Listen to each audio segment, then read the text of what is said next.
Bismillahirrahmanirrahim. Assalamualaikum warahmatullahi wabarakatuh.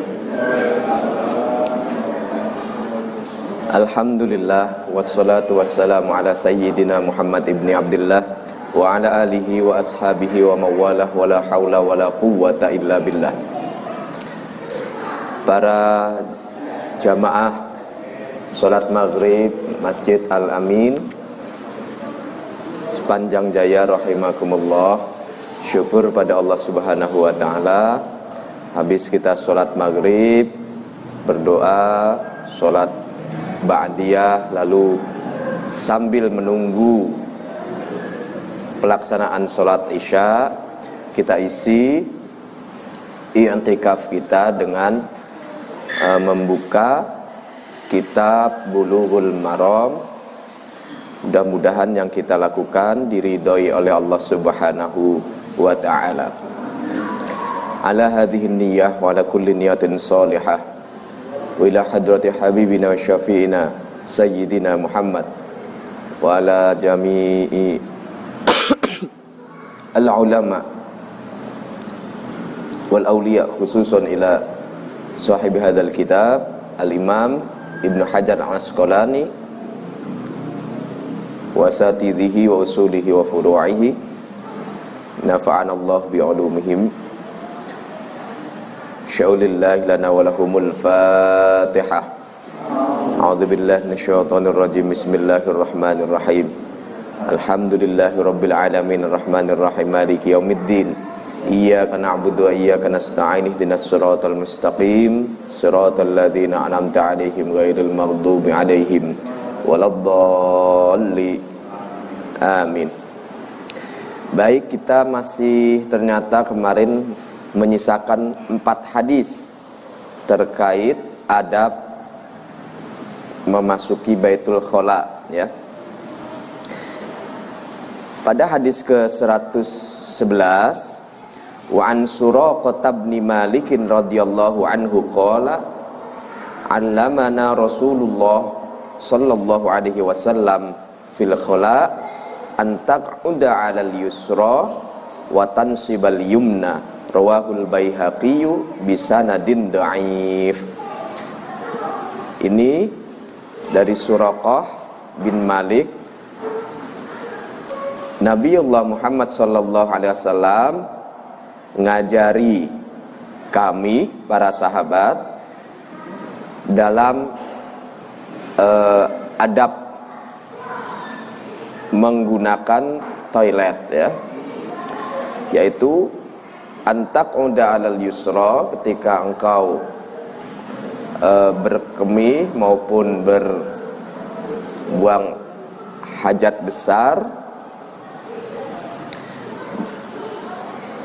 duduk di atas, bertelekan di atas yang kaki kiri, sementara yang kaki kanan di dalam keadaan berdiri, gitu ya. Jadi ini rawahul Baihaqi bisanadin dhaif. Nah, ini itu saja, ini meskipun dhaif, dalam kajian medis ternyata posisi buang air besar dalam keadaan jongkok itu lebih menyehatkan dan membantu proses di dalam usus, ya, sehingga tidak menimbulkan dampak-dampak lebih lanjut. Meskipun demikian, itu sanadnya dhaif, karena itu masih masuk ke adab, ya. Jadi berdasarkan kajian hadis, ada hadis yang nanti masuknya itu ke, meskipun kalimat-kalimatnya itu menekankan perintah ataupun anjuran, itu nanti bisa terkategorikan mana yang wajib, mana yang sunnah, mana yang adab. Nah, ini karena sanadnya dhaif, masuknya ke bagian adab. Wa an Isa bin Yazdad an abihi radhiyallahu anhu maqala Qala Rasulullah sallallahu alaihi wasallam, "Idza bala ahadukum falyantur dzakarahu thalatha marratin." Rawahu Ibnu Bajah bisanadin dhaif. Ini terkait buang air kecil, ya, berkemih. Apabila salah seorang di antara kalian lelaki berkemih, falyantur, lakukanlah natar. Natar itu menggoyang-goyangkan kepala bawah, ya, bukan kepala atas. Ini penting diterangkan. Ntar nggak diterangin terus buang air kecil yang digoyang-goyang kepala atas, ya. Jadi salasa marrat, 3 kali. Rawahu Ibnu Majah bisanadin dhaif, ya. Sanadnya juga dhaif. Terkait natar ini, para ulama 4 madhab Ahlus Sunnah wal Jamaah ada terbelah menjadi 2, ya. Satu mewajibkan dan yang lain menyatakan mustahab, disukai. Yang mewajibkan itu Imam Hanafi dan Malikiyah. Kalau dari Syafi'iyah itu Imam Nawawi termasuk yang memandang wajib tuh digoyang-goyang, digoyang-goyang kepalanya. Kemudian Imam Syafi'i, Syafi'iyah lainnya itu menyatakan, beserta Hanabilah itu menyatakan mustahab, disukai.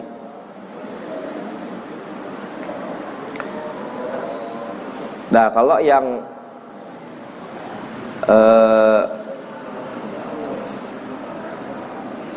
dampak lanjut, ya, dampak lanjut dari, pada intinya kan ini, orang itu kalau buang air kecil kan ada salurannya, jalurnya, ya. Nah, dikhawatirkan kalau ada sisa begitu, maka para ulama pada intinya sepakat kalau jangan sampai ketika merasa sudah bersih lalu pas dipakai netes begitu. Netes tapi nggak ketahuan. Kalau netes ketahuan, jelas dia itu memang beser, atau jelas dia itu ketahuan salisul baul, sudah klepnya kendor, ya, maka udah enak, jelas. Artinya tinggal wudu lagi. Nah, dampak selanjutnya dari yang menyatakan natar, goyang-goyangin, bersihin saluran pipa tadi itu, Syafi'iyah, Hanabilah menyatakan tidak wajib, maka dia langsung istinja, ya, langsung istinja, kemudian berwudu.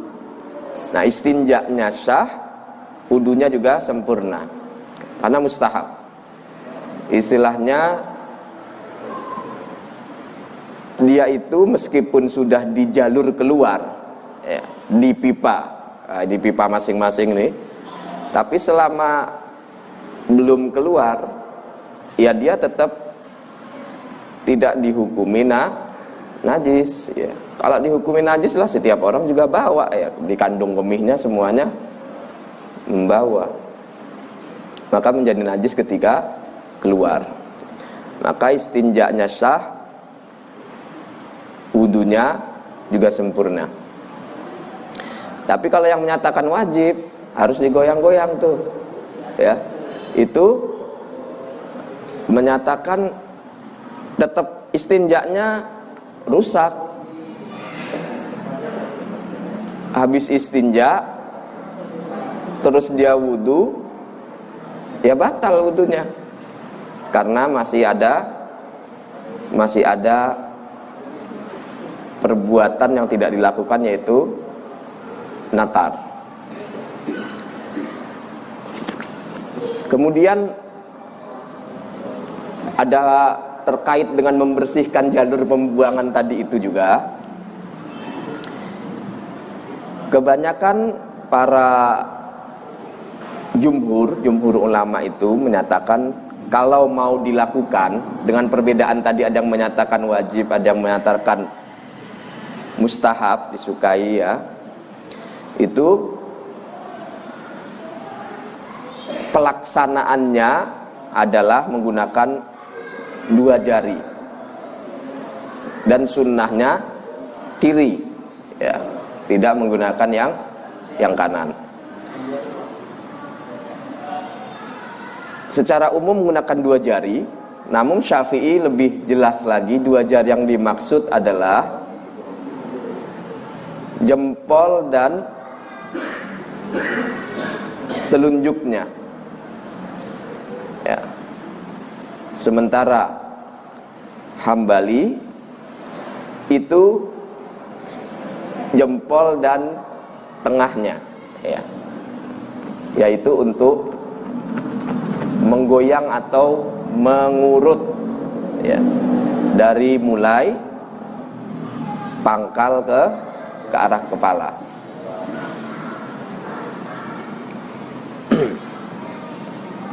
Namun demikian, baik yang menyatakan wajib maupun yang menyatakan mustahab, itu semua sepakat bahwa itu semua harus dilakukan birifkin walayinin, dengan pelan-pelan dan lembut saja, karena jangan sampai merusak ya. Baik, selanjutnya hadis yang ke 113. Wa an Ibni Abbas radhiyallahu anhuma anna Nabiyya sallallahu alaihi wasallam sa'ala ahla Quba faqala innallaha yusni alaikum faqalu inna nutbi'ul hijarata al-ma'a, rawahul Bazzar bisanadin dhaif wa asluhu fi Abi Dawud wa sahhahahu Ibnu Huzaibah min hadits Abi Hurairah biduni dzikri al-hijarah. Nah, ini adab masuk khola ya, Baitul Khola. Dalam hadis ini Nabi bersabda kepada penduduk Quba. Penduduk Quba itu kan dipuji di dalam Al-Qur'an. Itu mereka itu fihi rijalun ya, yuhibbuna ayyatatahharu, dalam surat Taubat. Wallahu yuhibbul mutahhirin. Di dalam Masjid Quba ada orang-orang yang cinta untuk suci, fisiknya, ragawinya suci ya, tidak ada najis dan khabas itu. Kemudian batinnya juga. Nah, ini dipuji oleh Allah. Maka Nabi Muhammad SAW bersabda, Inna Allah yusni alaikum, wahai penduduk Quba, kebersihan kalian dalam hal toharoh itu sampai diakui oleh Allah Subhanahu wa ta'ala. Kalian itu gimana sih kalau bersuci itu? Nah, faqalu, dalam hadis ini, dalam hadis rawahul Bazzar, inna nutmi'ul hijaratal ma', kami pertama pakai batu, baru terakhir pakai air. Rawahul Bazzar bisanadin dhaif, tapi sanadnya dhaif. Sementara ada hadis yang sama yang asalnya, dasarnya atau sumbernya malah tidak menyebutkan hijarah, nggak nyebutkan kalau penduduk Quba itu menggunakan batu. Jadi murni menggunakan air ya. Jadi kalau memang lengkapnya kan pakai yang kasar dulu, baru terakhir pakai air. Kalau nggak ada yang kasar, memang sudah yang paling sempurna adalah menggunakan air. Baik, kemudian kita ada yang mau ditanyakan karena kita sudah masuk bab yang baru nih. Babul ghusli wa hukmul junubi. Nah, ini bab mandi besar dan hukum jinabah. An Abi Sa'id Al-Khudri radhiyallahu taala anhu qala Rasulullah sallallahu alaihi wasallam al-ma'u minal ma' rawahu Muslim wa asluhu fil Bukhari. Nah, ini dari Abi Sa'id Al-Khudri bahwa Nabi Muhammad sallallahu alaihi wasallam bersabda, wajib mandi itu sebabnya keluar mani. Al-ma'u minal ma', air dari air. Wajibnya air sebab keluarnya air, begitu. Jadi wajibnya mandi sebab ada yang keluar dari air yang keluar dari seseorang. Nah, ini pada awalnya begini ya, namun kemudian lebih menukik lagi bahwa ada hadis yang menyatakan dari Abu Hurairah radhiyallahu anhu, qala Rasulullah, idza jalasa baina syu'abihal arba, kalau laki-laki itu duduk di antara 4 cabang perempuan ya, summa jahadaha, lalu yang laki-laki itu mengeluarkan tenaga ya, faqad wajabal ghusl. Nah, itulah baru wajib mandi. Kalau tadi kan wajib mandi karena keluar. Nah, karena keluar. Nah, karena keluar di situ bisa dipahami, bisa melakukan hubungan biologis, bisa hanya pikiran, hanya ngayal dan sebagainya ya.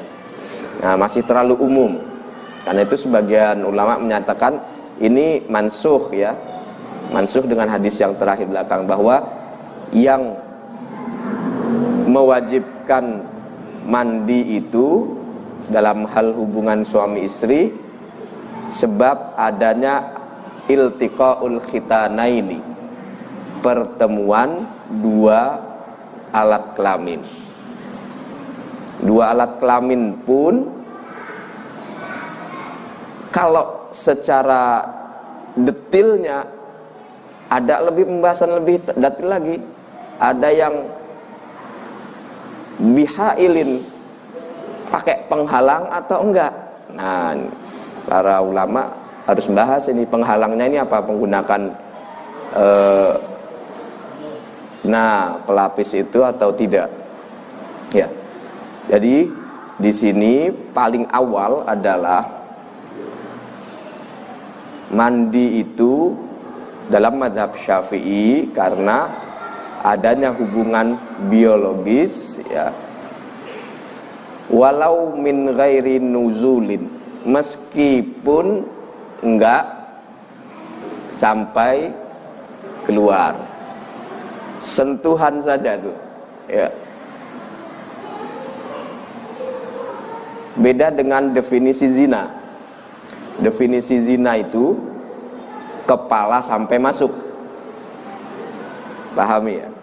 Tapi kalau definisi jima, hubungan ya, untuk mewajibkan mandi, itu sentuhan baru kulit sama kulit, kepala saja, belum sampai kepala itu seperapat masuk ya, atau baru sentuhan saja, itu sudah wajib mandi meskipun nggak keluar ya. Ya. Sementara hadis yang awal yaitu bahwa al-ma'u minal ma', wajibnya seseorang kena air sebab dia mengeluarkan air, itu dimansuh dengan yang lebih menukik lagi, iltiqaul khitanaini, 2 jenis, 2 alat genital luar yang bertemu. Jadi genital luarnya, alat kelamin luarnya yang ketemu. Wa zada Muslim wa illam yungzil, meskipun enggak sampai orgasme, ya, enggak sampai keluar. Wa an Anasin radhiyallahu anhu qala qala Rasulullah sallallahu alaihi wasallam fil mar'ati tara fi manamiha ma yarar rujul qala taghtasil, muttafaqun alaih. Jadi ini ada hadis yang lumayan panjang, yaitu pertanyaan dari Ummu Sulaim, ya, Ummu Sulaim itu ibunya Anas bin Malik. Itu terkait pertanyaan, beliau bertanya kepada Nabi,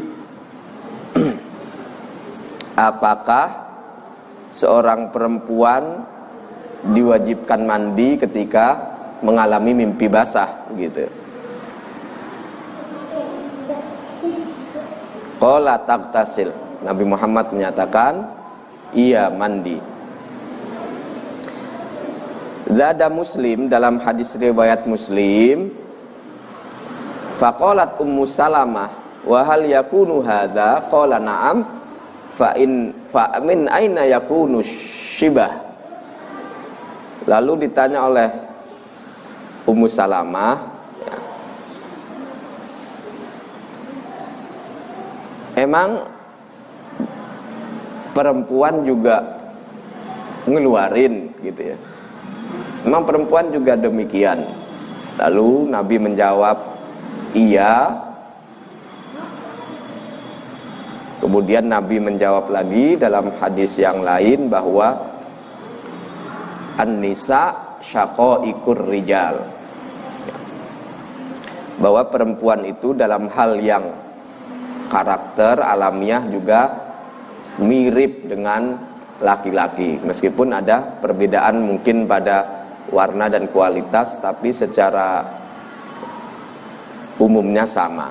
Nabiullah Muhammad menggunakan bahasa yang tidak menjurus karena yang bertanya adalah perempuan, ya. Jadi yang pertama itu wajib mandi karena adanya pertemuan dua khitan, ya. Yang kedua adalah keluarnya nuzulul mani bi ayyi sabab, keluarnya sperma dengan sebab apapun. Kalau di hadis ini yang dua hanya mencontohkan perempuan yang bermimpi. Ini dibawa lebih umum lagi, berarti sama di situ kan juga menerangkan perempuan aja mandi, apalagi laki-laki. Nuzulul mani bi ayyi sabab, meskipun lewat mimpi, meskipun lewat mula'abah, ya, hubungan suami istri, au nadhar, atau hanya baru memandang, au fikir, atau baru sebatas ngayal, ya. Nah, ini kita harus mengenal ini hukumnya. Tapi kalau ngayal nggak sampai keluar sperma, keluarnya wadi, madi, itu tidak wajib, ya. Baik, kemudian yang ketiga adalah yang mewajibkan mandi.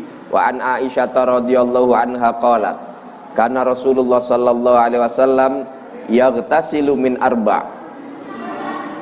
Nabi Muhammad sallallahu alaihi wasallam itu mandi sebab 4 hal, yaitu minal janabati, sebab junub, ya, wa yaumal jumu'ati, hari Jumat, wa minal hijamati, habis berbekam, wa min ghuslil mayyiti, habis mencuci, memandikan, memulusarakan jenazah. Rawahu Abu Dawud wa sahhahu Ibnu Huzaimah. 3 hadis ini di bawahnya lagi termasuk tadi kan junub, hari Jumat, bekam, kemudian memandikan jenazah. Nah, yang mandi hari Jumat ada hadisnya, ghuslu yaumil jumu'ati wajibun ala kulli muhtalim. Ini dari tadi itu ya, junub kemudian hari Jumat itu kan seolah-olah jadi wajib semua tuh ya.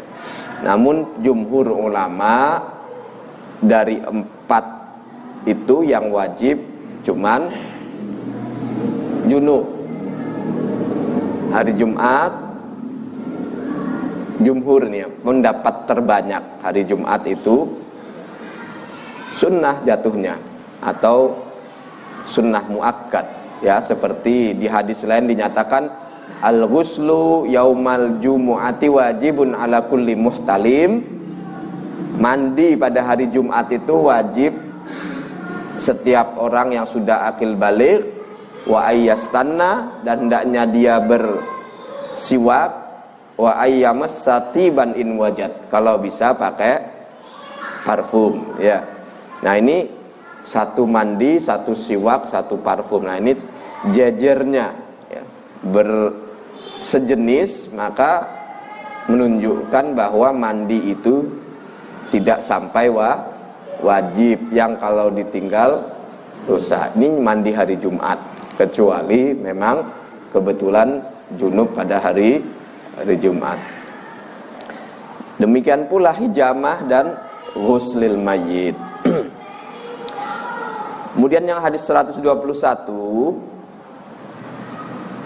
wa amarahun nabi indama aslama Samamah bin Asal ayyak tasil. Jadi ketika masuk menjadi beragama muslim. Di hadis 123 terkait tadi sholat mandi hari Jumat, qala Rasulullah sallallahu alaihi wasallam, man tawaddaa yaumal jumu'ati fabiha wa ni'mat wa man iktasala fal ghuslu afdal. Nah, ini menjadi jelas juga bahwa yang mandi hari Jumat itu sunnah muakkad karena disebut sebagai afdal.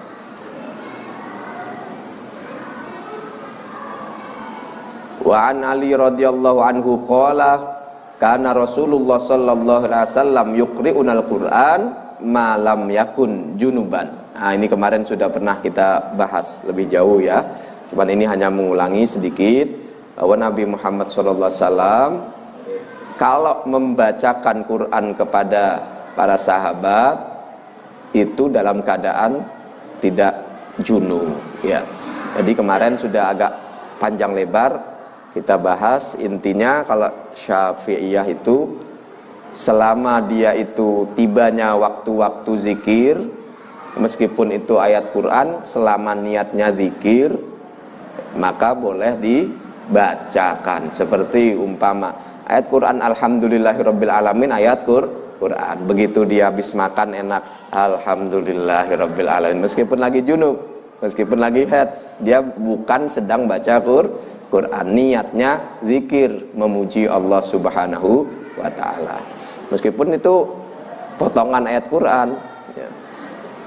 Seperti juga bismillahirrahmanirrahim. Kebiasaan setiap jalan, setiap melakukan perbuatan baik dia bismillah.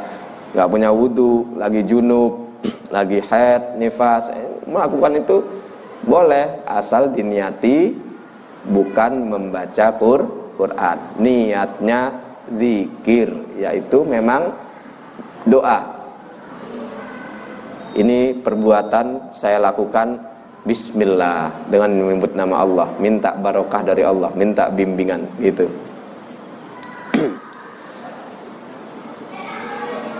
Qala Rasulullah sallallahu alaihi wasallam, idza ata ahadukum ahlahu, kalau salah satu di antara kalian mendatangi keluarganya. Nah, ini mendatangi keluarganya,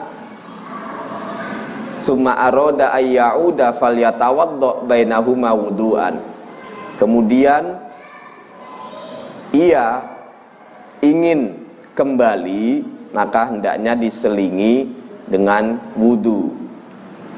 Dalam hadis zada al-Hakim, ditambah al-Hakim, fa innahu ansyatul aud, sebab dengan wudu jadi seger dan semangat kembali. Ini bahasa idza ata ahadakum ahlahu, kalau di antara kalian itu ada yang ingin mendatangi keluarganya, mendatangi untuk melakukan hubungan biologis ya. Kalau nggak diterangin nanti salah paham. Iya kayak cerita zaman dulu itu, ada penyuluhan keluarga berencana diminta pakai pengaman, ternyata jebol juga. Setelah ditanya, kemarin pakai pengamannya gimana? Ya seperti dicontoh, gimana? Dipakein di sini. Ya dicontohin, salah. Makanya apa adanya harus diomongin. Kalau fikih emang begini. Tapi Nabi Muhammad tetap diksinya, pilihan katanya tetap terasa santun, biar enggak vulgar ya. Jika kalian ingin mengumpuli atau mendatangi keluarganya, lalu pengen lagi nambah ya, maka selingilah dengan wudu. Nah ini, jangan sampai habis pulang dari sini mau pulang ke rumah, mau ke keluarganya wudu dulu gitu. Salah paham tadi ya.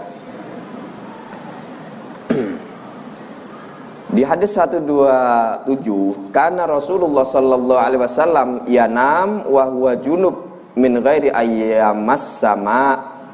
Ya, ini Nabi Muhammad sallallahu alaihi wasallam pernah tidur dalam keadaan junub tanpa tersentuh air sama sekali. Nah, ini karena itu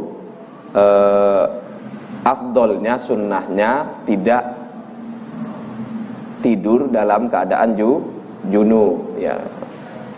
Maksudnya ya lebih baik langsung mandi, cuman karena lihat-lihat juga keadaan ya. Satu, umpama tidak tersedia air hangat, tanpa itu Imam Ghazali memberikan jalan keluar, salah satunya wudu kalau memang belum bisa mandi besar. Syukur-syukur mandi besar, karena kita nggak tahu apakah usia kita akan sampai sana. Nah,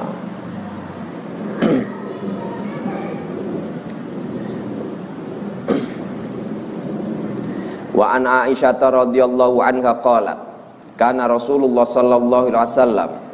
Nah, ini Aisyah, hal-hal yang sifatnya pribadi ya, itu Aisyah lah yang melaporkan, reportasenya yang meliput ya, istilahnya mengabarkan kepada umat Islam, karena beliau posisinya sebagai ummul mukminin, jadi nggak boleh pakai perasaan.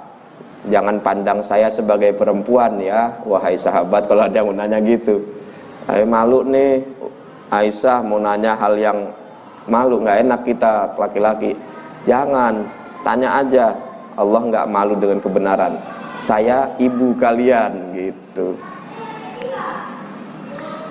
Nah, Aisyah ini bercerita, mengabarkan, meriwayatkan, karena Rasulullah idza iqtasala minal janabati, kalau baginda Nabi itu mandi besar, yabda'u fayaghsilu yadaihi, mulainya itu dengan mencuci kedua tangan, summa yuqriru biyaminihi ala shimalihi, lalu mulai dengan yang bagian-bagian kanan ya, bagian-bagian kanan tubuhnya.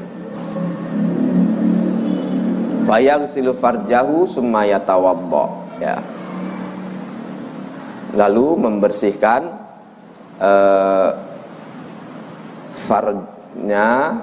farjinya, summa kemudian berwudu. Summa ya'khudul ma fayudkhilu asabi'ahu fi usulis sya'ri summa hafana ala ra'si thalatha hafanat. Kemudian mengambil air, masukkan tangan, kemudian diarahkan ke kepala, kayak keramas kalau sekarang gitu ya. Summa afa so'ala sa'iri jasadihi summa ghassala rijlaihi. Kemudian baru diguyurkan ke sekujur tubuh, baru terakhir kakinya. Jadi sunnahnya begitu. Kalau dalam keadaan satu-satu, kalau emang zaman dulu ada kolah ya langsung pure gitu, semuanya langsung kena.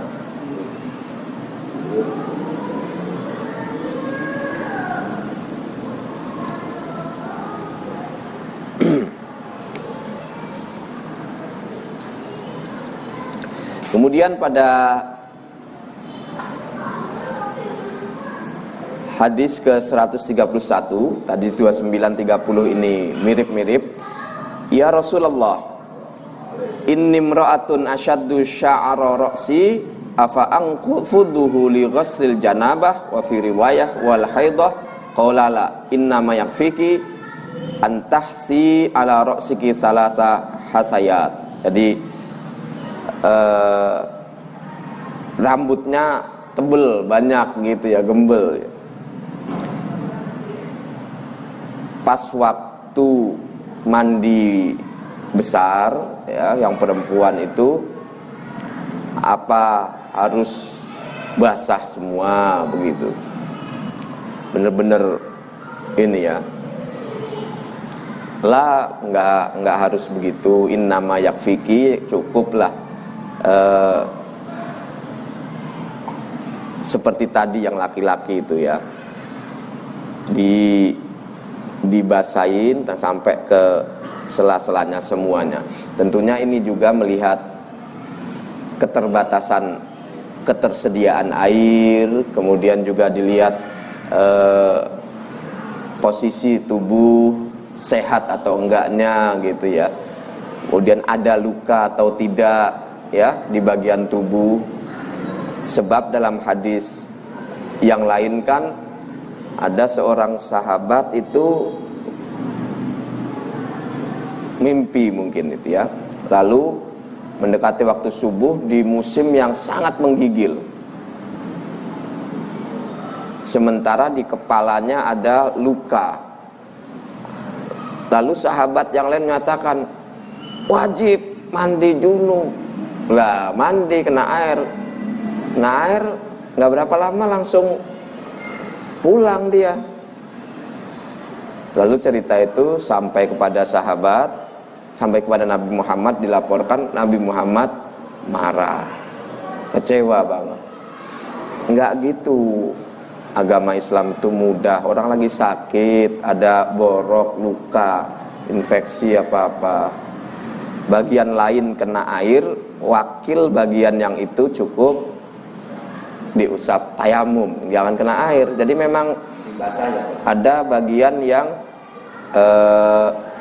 kalau nggak boleh kena air, untuk yang junub memang berbahaya ya untuk jiwa, maka boleh digantikan dengan tayamum di bagian yang situ, kan nggak boleh kena air. Iya, jadi seperti umpama orang juga kalau habis operasi mata gitu kan nggak boleh kena air begitu.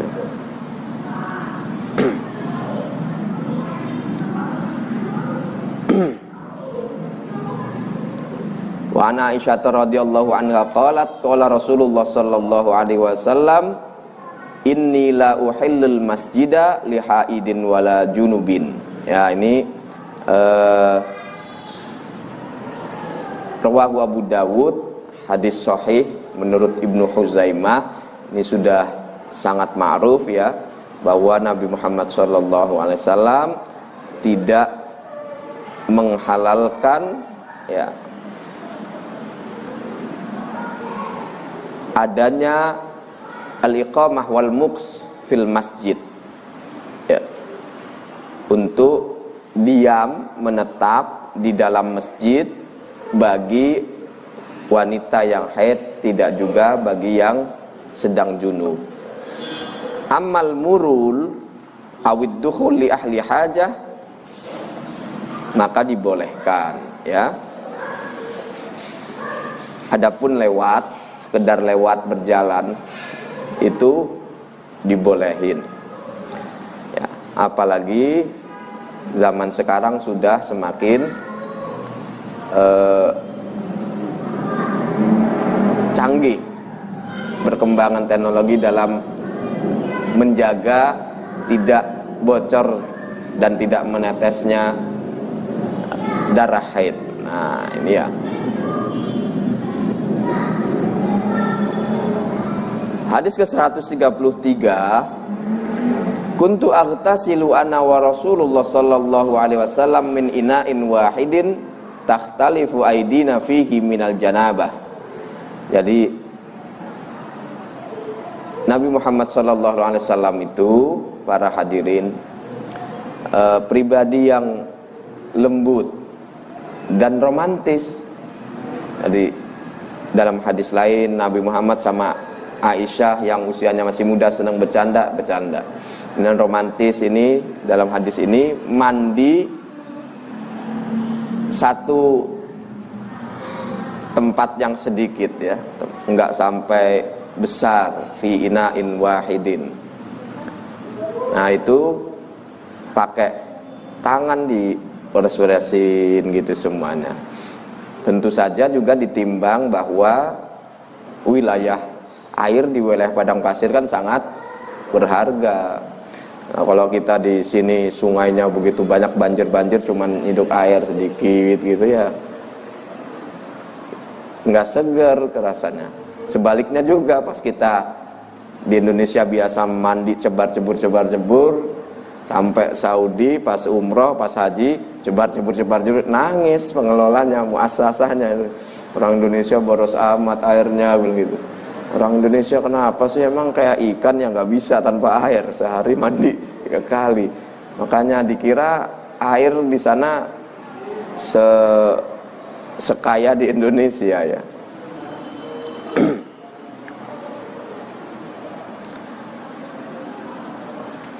Wa an Abi Hurairah radhiyallahu anhu qala Rasulullah sallallahu alaihi wasallam, inna tahta kulli sya'aratin janabatan, ya, bahwa di bawah semua bulu, di bawah semua rambut itu ada junubnya terletak di situ.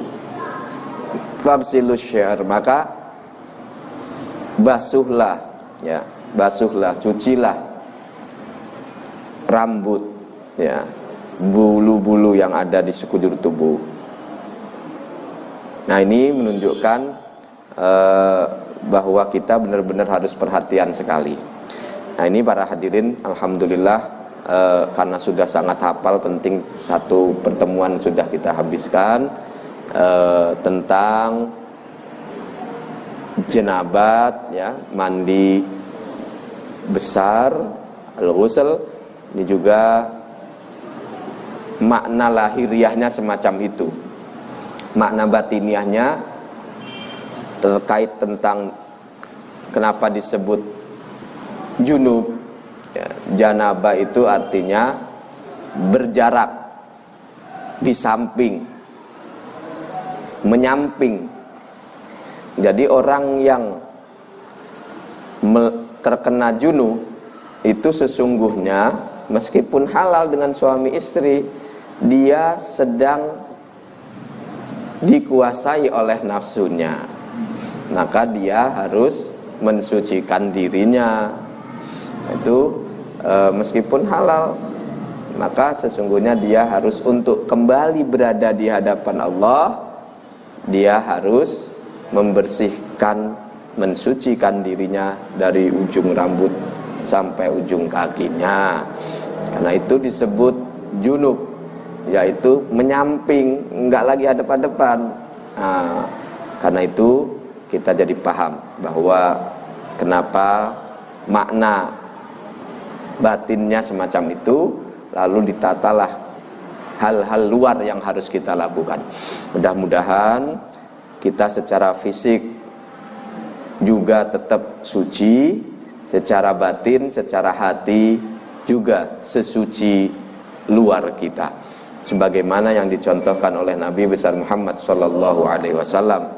Harum pakai parfum luar kita, harum juga hati kita, harum juga niatan-niatan kita, harum juga ucapan-ucapan kita, harum juga perbuatan tangan dan kaki, karya nyata kita di selama kita hidup. Amin amin ya rabbal alamin.